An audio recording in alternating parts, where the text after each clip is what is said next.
voudrais juste commencer par une citation parue dans une excellente revue américaine qui s'appelle Scientific American et qui dit: d'ici peu, des millions d'élèves auront droit à ce que Philippe de Macédoine tenait pour une prérogative royale, l'accès direct à un précepteur aussi savant et aussi capable de personnaliser son enseignement que l'était Aristote. Vous pouvez retrouver ce texte dans les archives de Scientific American, il date de 1966. C'est donc il y a 50 ans. Alors pourquoi, 50 ans après, en est-on encore à dire attention, le numérique va bouleverser l'éducation, il faut que l'éducation s'empare de ces enjeux numériques? Est-ce que finalement on n'est pas dans la même situation qu'avec la radio? Si vous savez, dans les années 20, notamment les universités américaines ont investi, à l'époque ça devait être des centaines de milliers, mais en tout cas des fortunes en dollars, pour diffuser des cours en radio, pensant que ça allait tout révolutionner. Ça n'a pas tout révolutionné. La télé, je ne sais pas, Jean-Marc Mériot, qui est pourtant, à faute que certains y œuvraient en ce sens, devait également révolutionner les choses, et ce très très tôt, dès la fin des années 40, il y a des personnes qui commencent à dire que ça peut être un outil formidable. Ça n'a pas marché. Pourquoi cette fois-ci le sujet me semble, et je ne suis pas le seul, semble sérieux à un certain nombre d'acteurs? Il y a deux raisons essentielles à mon sens. La première, elle est intrinsèque, elle concerne tout simplement les technologies elles-mêmes, et je vais passer rapidement dessus. Alors par ricochet, quand je dis elle concerne les technologies, elle concerne aussi les technologies de l'éducation. Il y a la question de la puissance de calcul. Là-dedans, vous en avez autant de puissance de calcul que pour la mission Apollo, ou que sur les campus américains à l'époque où on crée ARPANET, c'est-à-dire l'ancêtre d'Internet. Donc à un moment donné, la facilité d'usage, la capacité à diffuser autant de données, à collecter autant de données, c'est pas seulement un changement de degré, ça peut induire un changement de nature. Il y a une possibilité essentielle que donnent ces outils, c'est la possibilité pour tous, élèves comme enseignants, on peut penser aux parents aussi, puis aux différents partenaires, d'être émetteurs autant que récepteurs. Vous allez me dire, on peut être émetteur avec la télévision. Oui, certes, c'est un petit peu plus compliqué. Il y a encore la possibilité de collecter et d'analyser des données, notamment sur les apprentissages, et le cas échéant, de proposer des itinéraires d'apprentissage. Enfin, déjà, avant même de proposer des itinéraires d'apprentissage adaptés aux différents élèves, déjà de connaître leurs itinéraires d'apprentissage, de savoir où ils sont, et en temps réel. Avec tout cela, si on veut réinventer la pédagogie, on peut. Encore faut-il vouloir, mais on verra que les exemples sont nombreux, on peut. Et évidemment, cela relève, Nice l'a très bien dit, d'un projet pédagogique, et elle ne l'a pas dit, mais je pense qu'elle le pense aussi, d'un projet politique derrière, puisque ce projet pédagogique s'articule à un projet politique. La deuxième raison, elle n'est pas intrinsèque, elle est plutôt extrinsèque, elle vient tout simplement du fait que ce numérique, il va servir à la fin. Quand on parle d'un collégien aujourd'hui de 6e, on parle de quelqu'un qui va rentrer dans la vie active s'il fait des études supérieures dans 10 ans, voire dans 12 ans s'il fait un bac plus 5, dans 10 ans s'il fait un bac plus 3. Et donc si on a bien une certitude quand on se demande de quelles compétences les élèves auront besoin demain, c'est bien celle-ci, c'est qu'ils auront besoin de compétences numériques, évidemment de compétences techniques, mais aussi des compétences en termes de culture numérique et surtout de compréhension des enjeux à la fois collectifs, des enjeux éthiques, des enjeux politiques, etc. Ceux qui ne disposeront pas des bases à la fois de ces savoir-faire, mais aussi de ces savoirs, disons de cette culture au sens large du terme, seront possiblement confrontés à des facteurs d'exclusion aussi importants que le sont aujourd'hui les personnes qui sont en situation d'illettrisme. Le cœur du projet de la FEF, c'est la question de la lutte contre les inégalités. Donc en fait, depuis quelques années, on a commencé à remarquer que les étudiants qui accompagnent des enfants en fragilité dans leur parcours, qui interviennent à domicile, et ben en fait, informellement, qu'est-ce qu'ils font? Ils amènent ils sont un peu dans le BIOD, comme disent les spécialistes, ils amènent leur propre équipement et puis ils échangent avec les enfants sur, finalement, voilà, tiens, il y a tel site que j'aime bien, je te montre, tiens, moi j'aime bien ce youtubeur, etc. Et puis finalement, on va aussi expliquer un peu aux parents c'est quoi Pronote et comment on peut s'en servir, parce que tout ça se fait de manière un peu informelle, et puis au fur et à mesure on s'est rendu compte que voilà, on avait ces remontées de terrain, des pratiques finalement juvéniles, numériques, et de cette solidarité quelque part digitale, même si le mot est un peu pompeux. Et parallèlement à notre réflexion aussi sur le fait que aujourd'hui on vit, que ça plaise à certains ou d'autres, ou que ça déplaise à d'autres, on vit déjà dans une société numérique. Et que de fait, le numérique, ça va être fortement exprimé aujourd'hui, c'est un pouvoir d'agir. Et renoncer au numérique, c'est renoncer effectivement à un certain pouvoir d'agir. Ça veut dire trouver un stage, trouver un métier, même bientôt faire sa déclaration d'impôt en ligne, tout ça, si on ne maîtrise pas les compétences numériques, c'est difficile. Nous, ce qui nous intéressait, c'était qu'on puisse surtout poser la question du comment. Comment on ne laisse personne sur le bord de la route, y compris sur la question du numérique. Comment, avec qui, de quelle façon. Et surtout, personne n'a la naïveté de penser que le numérique résoudra quoi que ce soit tout seul, et surtout pas l'échec scolaire.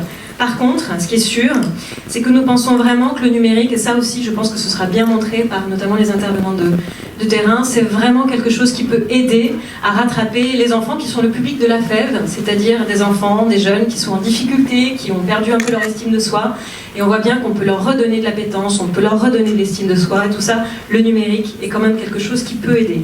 Et puis par ailleurs, il y a un intérêt évidemment professionnel, c'est que moi depuis 7 ans, j'ai l'immense luxe d'être payé pour être une sorte de vigie des questions numériques, de pouvoir lire, interroger des gens, et qui est un travail absolument, que j'ai la chance de pouvoir faire, et que du coup, je viens aussi beaucoup pour écouter, quoi, parce que ça m'intéresse beaucoup de savoir comment vous réfléchissez, enfin à la fois donc les gens qui vont être invités à parler, et puis vous, vos réactions, etc. Et que j'aime bien ce qu'a dit Eunice tout à l'heure sur le côté tout à fait, sur la position que vous avez sur ces questions-là, qui est de surtout sortir, et Anne Cordier qui va parler tout à l'heure, et toute l'introduction de son livre, c'est ça aussi, c'est-à-dire de sortir de ces espèces d'alternatives complètement stériles du pour ou contre le numérique à l'école, à la maison, etc. C'est-à-dire qui est une alternative qui dans un cas comme dans l'autre, c'est nourrit un discours à la fois technophile BA complètement débile et de l'autre côté technophobe acharné complètement débile aussi, et qui en plus partage la même croyance que tout va être bouleversé, voilà, qui est aussi une croyance, et je pense que tout notre travail consiste à essayer de comprendre là où ça bouge, et que c'est pas partout de manière uniforme, à la même vitesse, chez tous les publics, etc.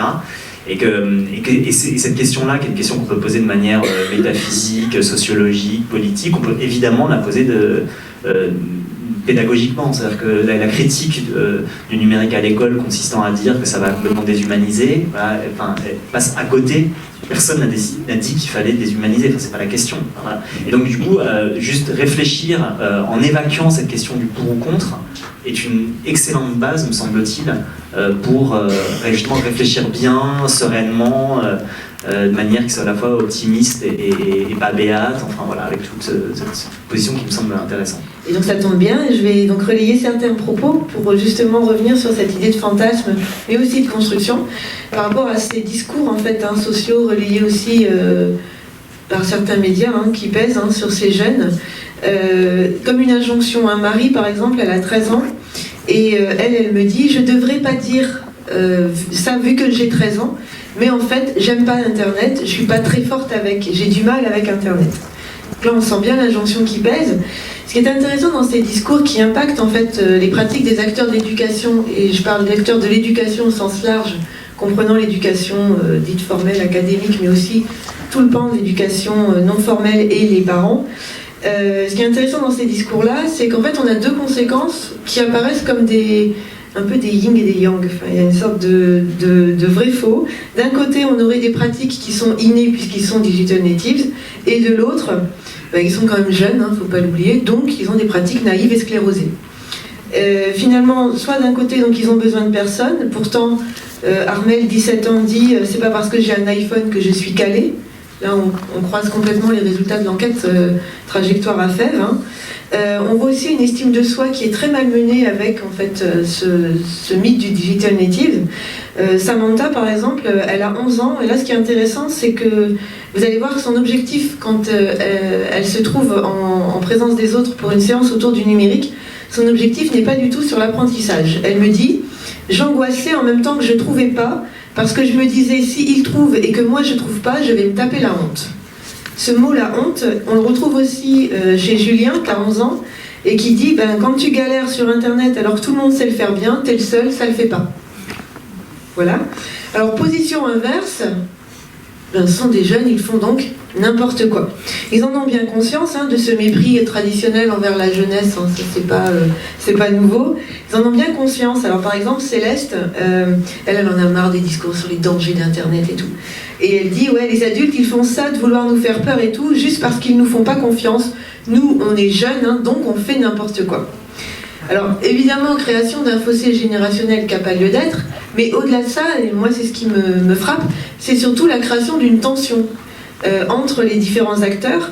Anastasia, 17 ans, pendant tout l'entretien, va s'insurger contre l'image qui est renvoyée d'elle. Alors en plus, pour le coup, effectivement, c'est une fille geek, donc elle cumule les handicaps aux yeux de certains. Et donc elle dit, mais moi, sans les jeux vidéo, je ne connaîtrais pas plein de gens qui m'ont appris plein de choses, qui font que je passe de super moments, que je me sens bien. Oui, je passe beaucoup de temps en ligne, mais j'ai une vie, ça va, merci. Parce que du coup, mes vidéos sont extrêmement annotées, commentées, avec des petites séquences. J'ai choisi le principe de granulariser au maximum. Pour avoir encore ressondé mes élèves durant cet été, vraiment ils trouvent qu'ils sont plus autonomes, même si au début c'est extrêmement déstabilisant parce que l'autonomie, ils ne l'ont pas connue avant. Et du coup, trouver quelle est ma forme d'autonomie, qui je suis, comment je me positionne, comment moi je travaille, c'est difficile pour eux. Ils ont l'impression d'être plus libres, ils se sentent beaucoup plus respectés dans leurs besoins, dans qui ils sont. Dans l'aspect difficile, en tout cas la sensibilisation, parce que ce n'est pas forcément facile d'utiliser de la vidéo. Le premier jour où je suis avec eux, je leur montre comment on utilise une vidéo de manière pédagogique, pour s'en servir, pour apprendre. Et surtout, le fait que les élèves, ils sont tout contents, ils ont des vidéos, ils avancent, ils ont leur casque, tout le monde est dans son monde ou avec son copain, mais ils écoutent les vidéos. Donc les premières séances, c'est de sensibiliser à l'autocorrection. C'est bien d'écouter, c'est bien d'avoir l'impression d'avancer, mais à un moment, si tu ne vas pas vérifier sur la vidéo que ce que tu as fait est juste, ça ne sert à rien. Parce que du coup, je ne fais plus du tout de correction tableau. Donc je suis vraiment dégagée dans ce 2/3 de temps d'une position d'accompagnante où je vais pouvoir passer auprès de chaque élève. Je regarde sur les cahiers où ils en sont, s'ils ont bien complété la partie du cours, parce qu'ils ont un cours à compléter. Je peux axer sur des élèves qui ont plus de compétences pour moi pour pouvoir aller dans des filières qui demanderaient plus de rigueur, d'accentuer sur cette rigueur. Et je peux vraiment vérifier là où ils en sont, le travail. Et puis quand mon élève il a terminé la structure, de lui dire, de checker avec lui et de lui dire oui, je te donne la suivante. Donc pour moi, ça a redonné beaucoup de créativité et d'élan dans mon métier par cet outil-là. Par contre, il ne faut pas se leurrer, c'est chronophage. Donc ça fait 4 ans que je suis à temps partiel pour pouvoir créer des vidéos. Et ça demande beaucoup d'organisation parce que les vidéos sont téléchargées aussi en amont et mises sur une clé USB, puisque les élèves sont autorisés à amener leur ordinateur. Donc ils peuvent avoir les vidéos téléchargées et puis aussi pour résoudre les problèmes techniques. Parce que il y a des jours où le numérique ça ne marchait pas. Bonjour. Pardonnez-moi, bonjour à tous. Bonjour, pardon pour le temps, je me faisais la réflexion que c'était à la fois la ministre de l'Éducation qui vous écoutait et aussi la maman de jeunes enfants et notamment d'un petit garçon que j'essaye d'accrocher à la lecture et avec toujours cette interrogation, comment est-ce que le numérique peut agir ou être problématique à contrario et je trouve que vous avez dit quelque chose de très intéressant sur le lien école hors école et notamment le fait que les enfants emmènent ensuite leurs parents ou leurs petits frères ou sœurs à la bibliothèque. Parce que, en fait, ce que permet ce travail sur le numérique, c'est aussi qu'en s'ancrant dans leur monde, puisque le numérique fait partie de leur monde, on leur rend plus explicite ce qu'on apprend à l'école et du coup on fait des passerelles qui pour eux n'existaient pas d'évidence avant. Et donc eux-mêmes, ils vont faire ces passerelles, aller à la bibliothèque, utiliser ce qu'ils ont compris de ce que vous leur avez appris. Voilà, je trouve que c'est assez rarement dit comme ça et je trouve vraiment ça passionnant.